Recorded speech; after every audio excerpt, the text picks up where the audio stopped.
If you go ask 10 people on the street, 9 of them will tell you that they played paintball at least once, and the other one probably wants to.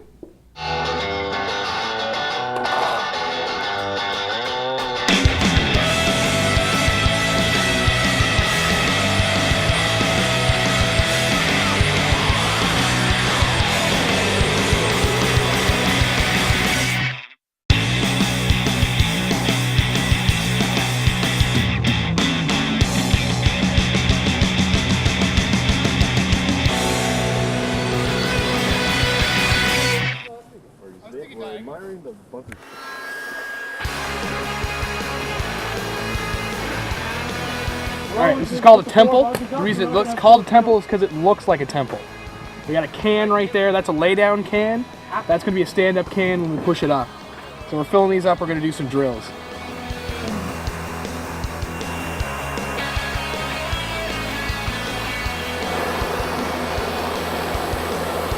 The Marilyn Monroe shot right there. Right now we're purging the tank because we got to cool the little tank down to the same temperature as the stuff inside.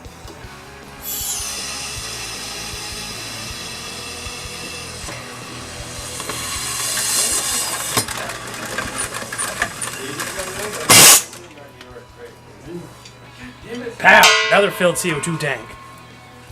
Done and done.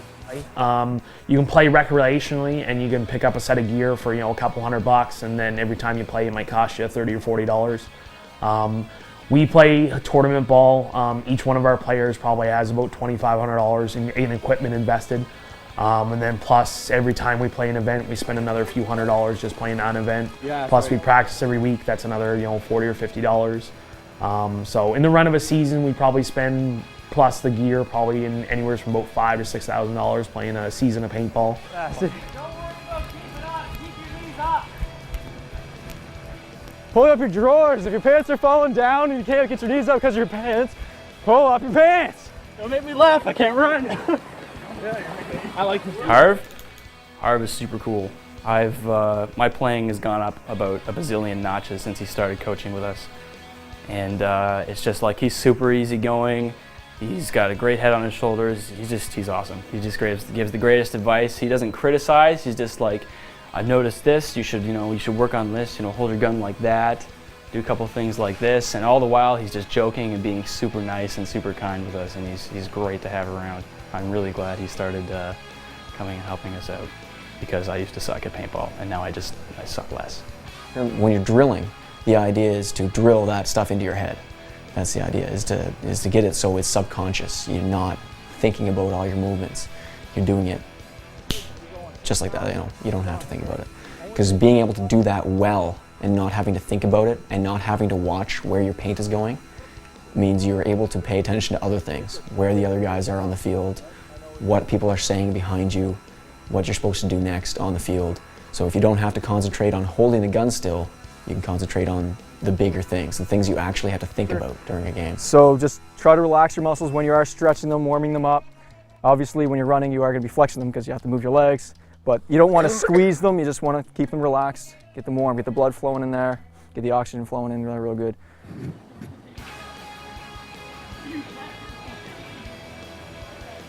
Warm-up is key. I would have been 4 weeks ago, 5 weeks ago, I injured my intermedius and my quadricep because we didn't stretch enough, and we did do a warm up that week. We just didn't warm up as much as we normally do, and I pulled a muscle my first sprint, and I couldn't play for 2 weeks. Couldn't even demonstrate the movements that I wanted guys to do. So, which is really tough when you're trying to coach. Like if you can't demonstrate how to do something right, it's hard to explain sometimes. But stretching is huge in my opinion. If guys not stretching, I don't want to play, kind of thing. And that's the way I run the team basically. Like that's, if you're not stretching, you're gonna do it. You're gonna go run laps and stretch before you come drill, because I don't want people getting hurt. We've got an event in 2 weeks. If somebody gets hurt because they don't stretch, we're gonna lose a match. It's not worth it. Shake everything out, nice and loose. All right, sounds good. All right, I want everybody to suit up, get their gear on, markers, goggles, everything. Make sure everything's working good. And that's warming up. In terms of drilling at the field, a lot of it is try as much as possible to break down the pieces of the game.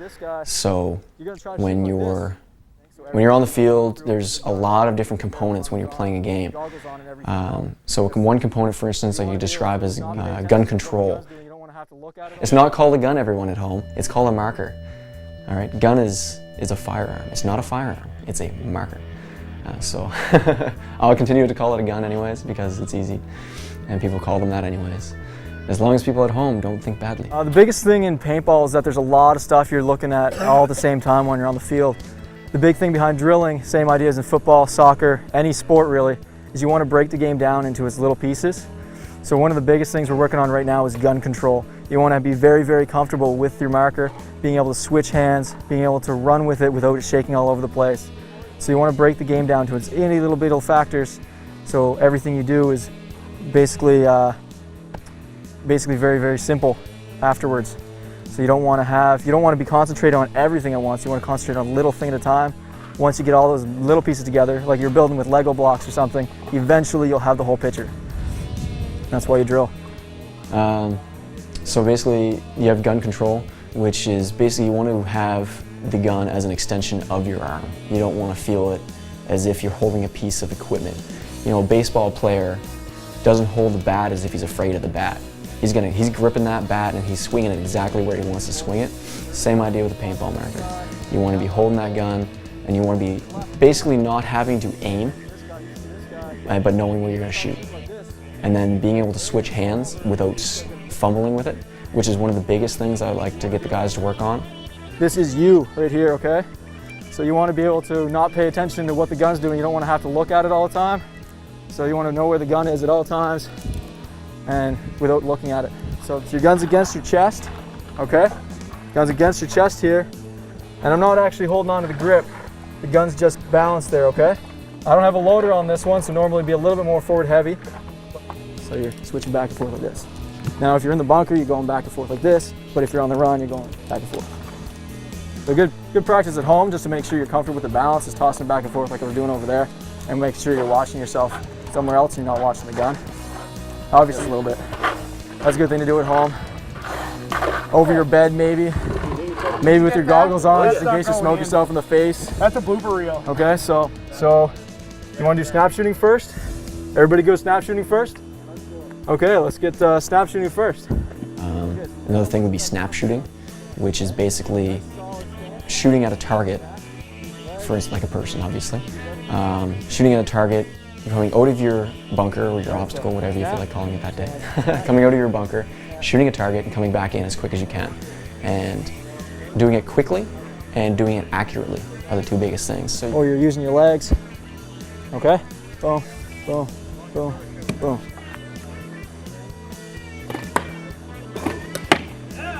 Because the idea for snap shooting is you're not actually going to watch the ball hit. You're going to come out, shoot, come back in. You want to be back in before that ball has time to get there, because if you wait, that means their balls have time to get to you. So that way you're less of a target, you're less liable to get hit. And at the same time, if you practice the accuracy of that, you're going to hit them too. So breaking that kind of stuff down emphasizes on tight play and basically dialing those skills into your body. You got your running and gunning, which is running while shooting with your gun, obviously. And you also have, so while you're running and gunning, I like to do laterally, diagonally, and forward.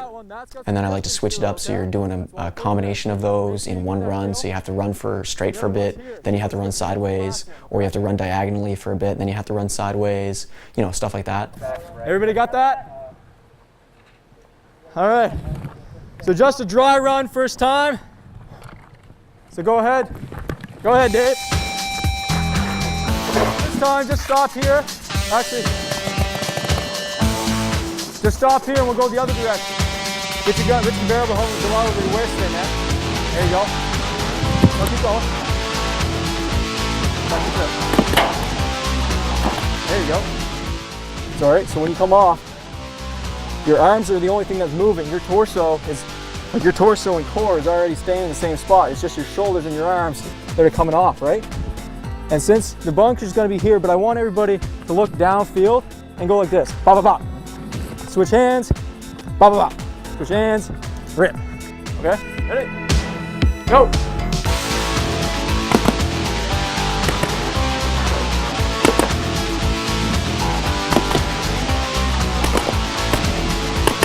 Go.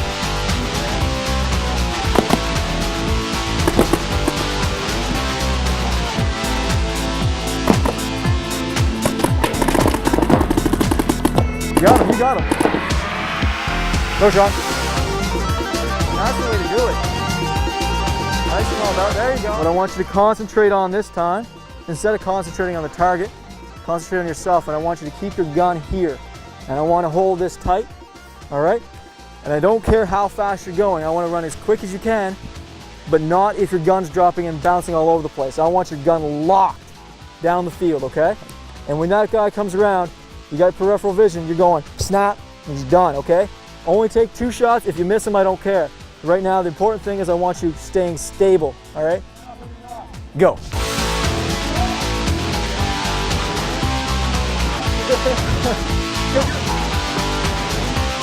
you go. Nice level, nice level, nice level. Get your gun back up. Watch this guy. Yeah. All right.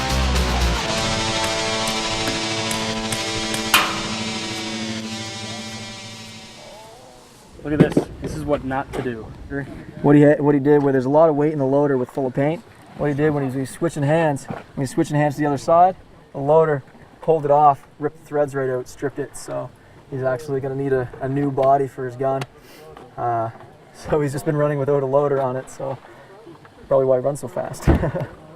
No. What'll happen is that I'm gonna try to undo a side. Like if they're trying to take S1 or S2 off the brake and it's a really crazy run, all right, then we're gonna go like double stack this 1, 2, and then we're gonna put 2 guns on there and then like let them roll out from there type thing, right? We go into different stuff that we got going on here, and it's just a matter of like we're obviously not gonna be able to do a lot until we actually see the field layout. But like this is all you're gonna see, right? That's all the angles. When you have a general layout of what's happening, then we can go like, all right, this is a rough primary. We'll see the bunkers and be like, okay, instead of Mark going to the, if that's a taco, Mark's playing that brick. This time what I got told is that the snake side is going to be on the pit side and the Dorito side is going to be on the spectator side. That's what I got told. So right now, what we're going to do is now that we've talked strategy, now that we've talked about us dominating the Atlantic X-Ball League, what we're going to do is we're going to show you another talent. Harv is going to show you how Fredericton Aggression eats a proper wing. You got yourself a wing. Get some leverage. We're gonna pressure. I suppose it's pressure. It isn't leverage. It's not really. You don't have a fault. You don't really. Okay, get some pressure. Need something solid. You got to practice with a wing sometimes. And we go. We should get Bill Nye the science guy in on this and tell the scientific point of view. Believe me, one hand. I'll make a drink.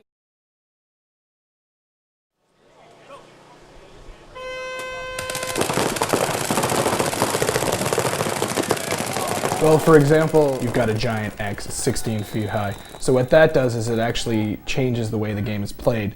So instead of you being able to see clearly across the field to your opponents, the field is broken up.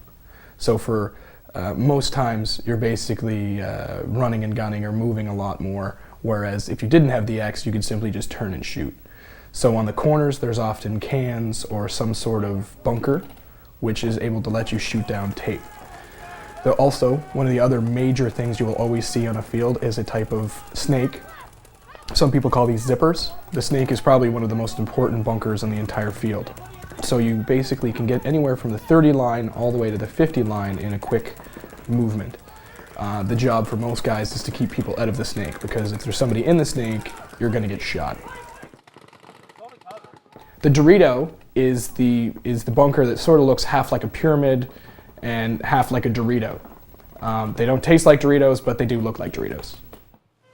The Aztec is basically a square bunker, which is smaller on the top and larger on the bottom. Aztecs provide a little bit of a different style of play. Instead of standing up straight, you have to make sure you watch your knees, your elbows, and you have to keep your hopper in, because if you play it like something with a straight edge, you're going to be exposed more.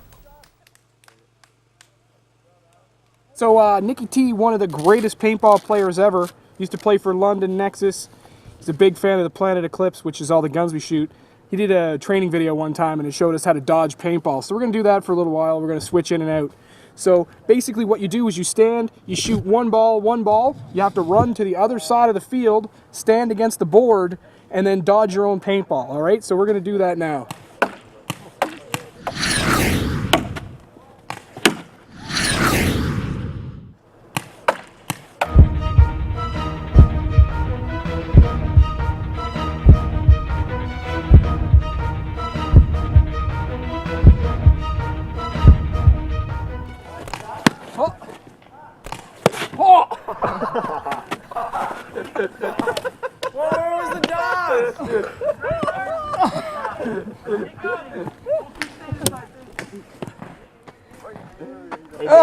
Really? Who's Dave Dennis? How not to dodge a paintball. Oh God, that hurt.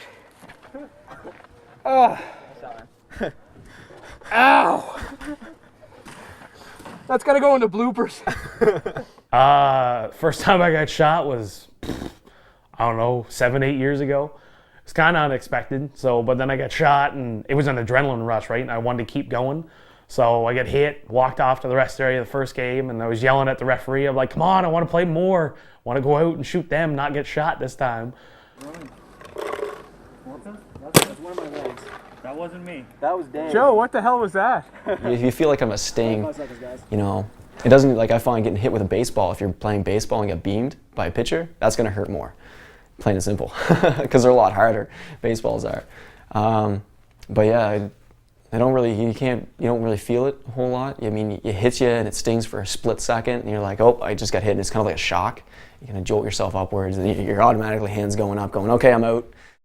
Well, the first time I got shot, I don't think I even noticed it. It was probably like a gun hit or something. It wasn't until I actually started playing with Fredericton Aggression that I actually started getting shot repeatedly and really realizing how much it could hurt. But really, it doesn't hurt more than a rubber band snapping you on the hand. Like, it's not that painful. Just a new drill. I'm pretty sure, like, does this do anything? Does this actually train? All right, before you go, just let me... Yeah, we're getting really, like, jackass-like now. Oh, God. You started it with your headband, Mark. I remember buying my first marker, not knowing what the paintballs were going to feel like, so I shot myself in the foot. And of course, the marker wasn't toned down yet, so I left a big welt on my foot and could hardly walk the rest of the night. I think the thing that hurts more about getting shot is the anticipation of getting shot, not actually getting shot itself, because you're more scared of the pain. It really doesn't hurt at all, except if you get shot in the neck. That's, I don't know, I get shot in the neck a lot. The first time I got hit, it was sort of like, that's what that feels like, wow. But it's really not that bad. You get shot once, it's really not a big deal. It also depends on the body part. Surprisingly, I've got hit in the groin a few times and I didn't even realize it, but really it's because of all the padding. I've never been shot, but I've heard people describe what it's like. I mean, I shoot a lot of people and I go to talk to them afterwards, and once they're done crying, for the most part, if it's Mark, he says it's excruciating pain if you get shot in the neck, forehead area. Groin shots hurt a lot. Dave will know about those, Clancy. But as for me getting shot, straight killer, so I've never actually taken a ball. Any hit you ever see on me or thought you saw on me was clearly bunker rub, or I might have squeezed the ball on myself, but I've never actually been hit. It's a true story.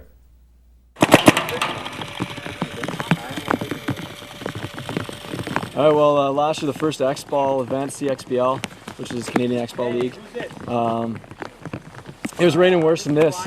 So the first, it was 40-minute game, 2 20-minute halves. So you're out there for 40 minutes just soaking wet, nobody's gun's working. Balls are going everywhere. This specific field was really small, so I mean we're playing 10 feet away from guys and not hitting anything. So there's a lot of close calls, just ridiculously messy. So it's pretty intense, so it's always good to train in it a little bit, get used to it, so you never know what happens on game day because it's rain or shine, and you gotta have your A game. So plain and simple. But what happens? Some of the water drips in there, and so the balls get wet and they get a little bit deformed. Like if you're filling loaders and filling pods, you got your loader open. When balls get wet, they're biodegradable, so they start getting inflated. So sometimes the bell doesn't fit down the barrel properly. It's not round anymore, so its flight path is all messed up, so it's all over the place. So really, rain just messes the game completely up. So everything is very close combat after that. It's what we call bunkering. So everything is pretty much just a bunkering moves, and whoever can get to the other guy first and put the barrel in their side. Harv's doing a really good job coaching lately. He even keeps me in order, which is really hard. I'm a bit of a but he's been doing a really good job. He's been helping out my skills a lot, I know that much. My running and gunning's getting a lot better. I'm actually starting to slide. So free up for old Harvey. Thanks, man. Oh, good to have you here. You guys are so great. So great, guys. Just don't start hopping. I'm in the middle. You said you didn't mind. No, I said I wouldn't split us out. The guys are playing together. Yeah, go down there.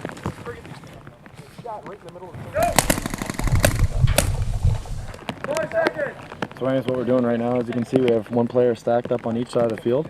They're doing a jousting drill. And what that means, the player's going to run at each other, shooting 15 balls per second each. And the whole name of the game is to run straight and then to run to a side. What that does, it develops lateral movement in the player while still effectively shooting downrange and at a moving target.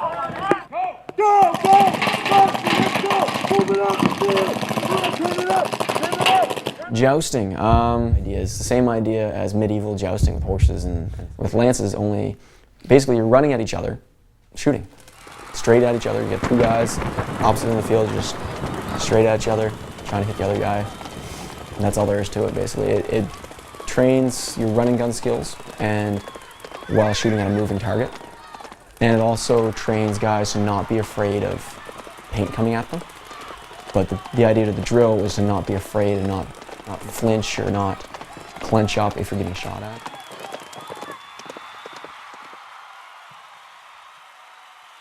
Now that it's time for some scrimmage, right? Scrimmage, just play against each other.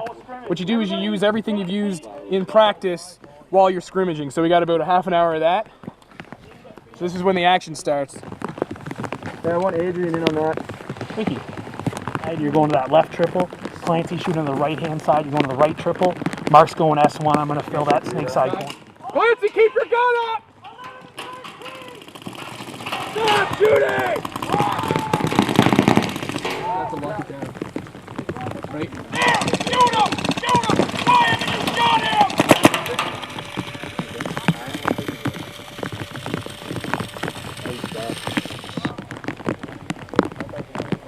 That's pure semi. Pure semi, man. I don't know where the other players are.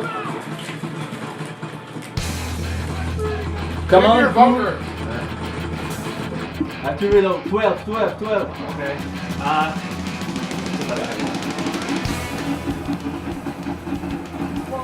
He's at the middle snake. Okay. Guy, they're pretty much in line. I want to do that. Play it on. You're gonna get a 1-for-1. Why didn't you leave me alone? I thought you could have against two. We can tell what this game by losing.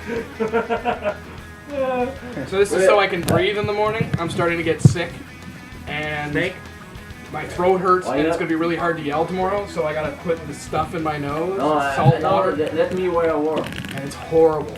I will do it. So now I'm going to indulge myself in some Tostitos and salsa. I will take cross. Congratulations on the 5th. Oh, Morris. Where's the pitcher? I reload. We're not going there. Did you guys read that's my where we post? just came from. Did you read my post, Clancy? Still shoot people with a runny nose.